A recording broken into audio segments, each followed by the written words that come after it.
مسجد میں آپ نماز پڑھنے کے لیے گئے، اللہ اکبر کہہ کر کے آپ نے ہاتھ باندھا، نماز آپ شروع کرنے جا رہے ہیں، اللہ کے نبی فرماتے ہیں سلو کما رأیتمونی اصلی، نماز ویسے پڑھو جیسے اپنے نبی کو تم نے نماز پڑھتے ہوئے دیکھا ہے۔ جیسا طریقہ نبی کا تھا نماز کا، ویسے ہی طریقے پر ہمیں نماز پڑھنی ہے۔ اللہ کے رسول جب نماز پڑھتے تھے سینے پر ہاتھ باندھتے تھے، سب سے پہلے دعائے ثنا پڑھتے تھے، اللہم باعث بینی پڑھتے تھے، اعوذ باللہ پڑھتے تھے، بسم اللہ پڑھتے تھے، سورہ فاتحہ پڑھتے تھے۔ آپ نے یہ بھی فرمایا بغیر سورہ فاتحہ کے کوئی نماز نہیں ہوتی۔ آپ نے یہ بھی فرمایا جو سورہ فاتحہ نہ پڑھے فَهِيَ خِدَاجٌ فَهِيَ خِدَاجٌ، اس کی نماز ادھوری ہے، ادھوری ہے، ادھوری ہے، اس کی نماز پوری نہیں ہے، اس کی نماز پوری نہیں ہے۔ اس کے بعد اللہ کے نبی کوئی اور سورت پڑھتے، پھر آپ رکوع میں جاتے اور رکوع میں جانے کے پہلے آپ رفع یدین کرتے، اپنے دونوں ہاتھوں کو اٹھاتے کندھے تک۔ رکوع میں جب آپ جاتے آپ کی پیٹھ اور آپ کا سر بالکل برابر ہوتا اور اطمینان سے آپ رکوع کرتے اور اپنے دونوں ہاتھوں سے اپنے گھٹنے کو مضبوطی سے پکڑ کر کے آپ رکوع کرتے۔ رکوع میں آپ نے بہت ساری دعائیں سکھائی ہیں، سب سے مشہور دعائیں سبحان ربی العظیم، یہ دعا کم سے کم 3 بار پڑھنی چاہیے، اللہ کے رسول پڑھتے تھے۔ رکوع سے اٹھنے کے بعد آپ سیدھے کھڑے ہوتے، رفع یدین کرتے، اپنے ہاتھوں کو کندھے تک اٹھاتے، سمیع اللہ لمن حمیدہ کہتے،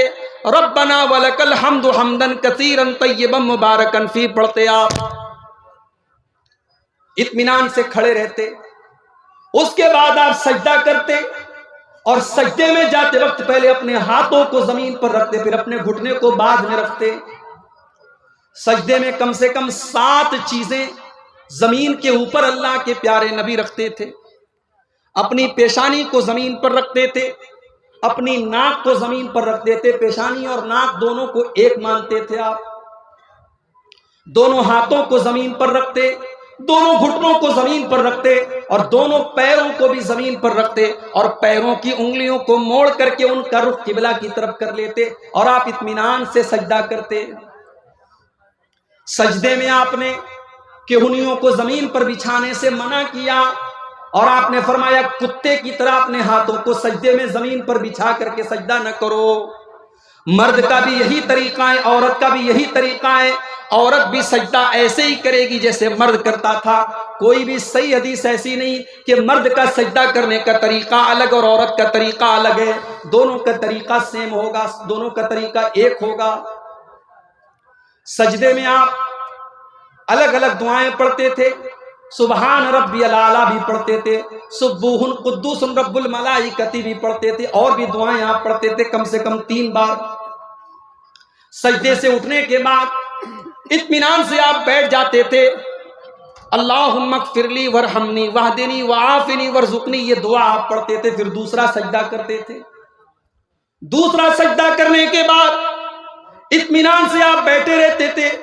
اور پھر اٹھ کر کے آپ دوسری رکعت کے لیے آپ اٹھتے تھے اور جیسے آپ نے پہلی رکعت پڑھی تھی آپ دوسری رکعت پڑھتے تھے۔ اگر وہ نماز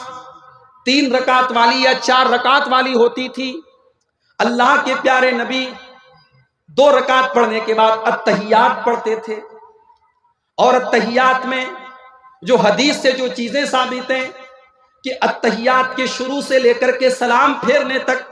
آپ اپنی انگلی کو اٹھائے رہتے تھے۔ یہ ہمارے بہت سارے بھائیوں نے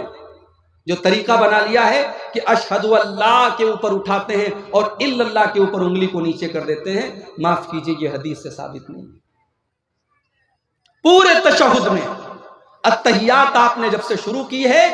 سلام پھیرنے کے ٹائم تک آپ کی انگلی ایسے اٹھی رہے گی، بیچ بیچ میں آپ تھوڑا تھوڑا انگلی کو حرکت دیں گے۔ جب درود شریف پڑھیں گے تب آپ حرکت دیں گے، درود شریف کے بعد کی دعائیں جب آپ پڑھیں گے تب آپ حرکت دیں گے۔ یہ حرکت دینا بھی اللہ کے رسول صلی اللہ علیہ وسلم سے ثابت ہے۔ تیسری رکعت کے لیے جب آپ کھڑے ہوتے تو آپ رفع یدین کر کے اپنے ہاتھوں کو سینے پر باندھ لیتے،